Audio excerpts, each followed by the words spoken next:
This is my poem that is untitled. Summers spent in campgrounds of joy where breathtaking redwoods surrounded the boy. As he walked and ran around the place, he noticed the beauty and was filled with grace. He laughed with friends by the campfire, but the feeling he felt with nature he'd always desire. Now the man is full of sorrow, working unhappily. He has but one memory to borrow. He closes his eyes and suddenly he travels back to this place filled with glee. Amongst the redwoods in his daydreams, peace is restored, as it seems.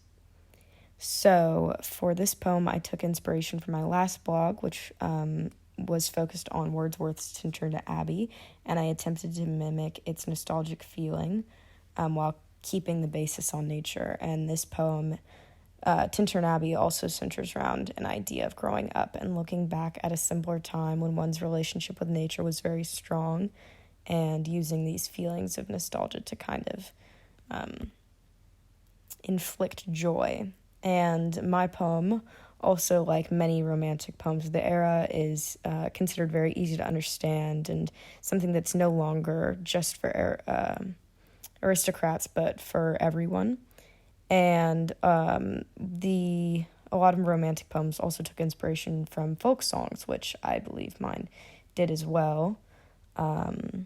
And my poem also focuses on nature, which is a huge aspect in many romantic poems, mainly due to the fact that industrialization was just becoming a huge thing of the time, and this was kind of a way to rebel against that.